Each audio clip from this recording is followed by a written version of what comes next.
one element that really contributes to the classic nature of the book, is that it's a book that is imbued with the best of American and Northeastern culture. The story of how Charlotte's Web came to be is pretty famous. E.B. White bought a farm in North Brooklyn, Maine in 1933, and he spent many, many years there going back and forth between New York, the busy life of New York, and the idyllic rural life, the pastoral life of Maine.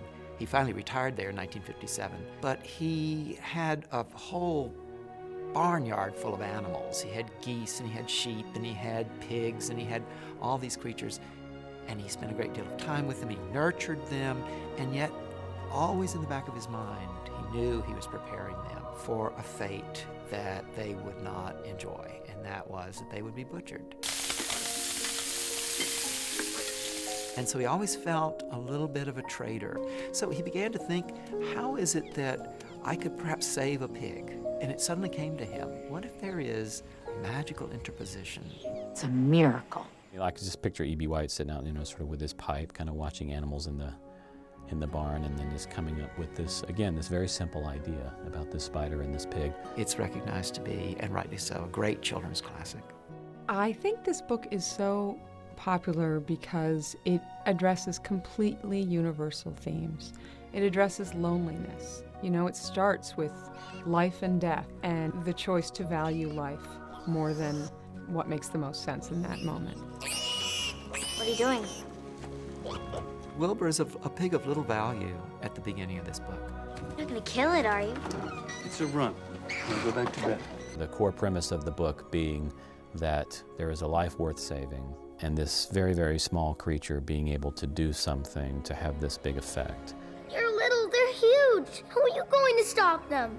I think that's something that kids relate to just because of kids feeling small and insignificant and like their actions don't matter. And yet, I think the book gives them hope that even if they're runts, or even if they lack value in their own eyes, and perhaps even in other people's eyes, that doesn't give them a life sentence, that they in fact can make themselves terrific and become radiant and enter a life that's full and rich and happy, as Wilbur's is.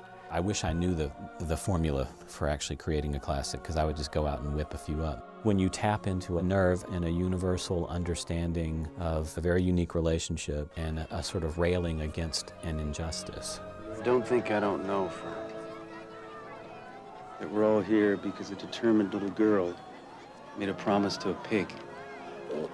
I think that the classic nature of a look at selflessness and friendship and the creation of family where there is none is best seen through someone from the outside who comes into a world. And I think that was very clearly what E.B. White was doing as he brought little Wilbur into this barn. Those elements also helped to make it a classic.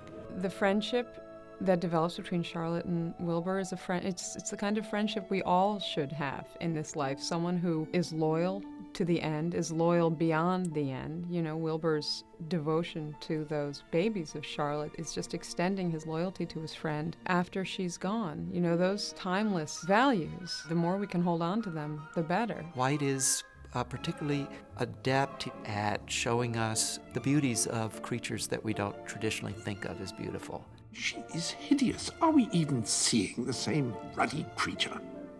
I guess not. And he makes them heroic, and he makes them lovable, and he brings us inside to show their special traits and their special values. If I don't win the prize tomorrow, they're gonna send me to the smokehouse. You're going to win, Wilbur, and you're going to see the snows of winter. I told you, I never break a promise.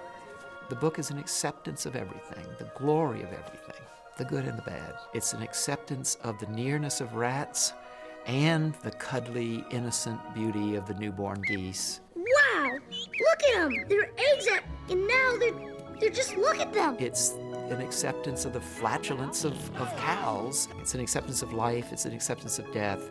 It is, as White called it, the great paean to life, the great hymn to the barn. He'd always hoped that a film would be made that dealt with a true barn and the whole wonder of the barn.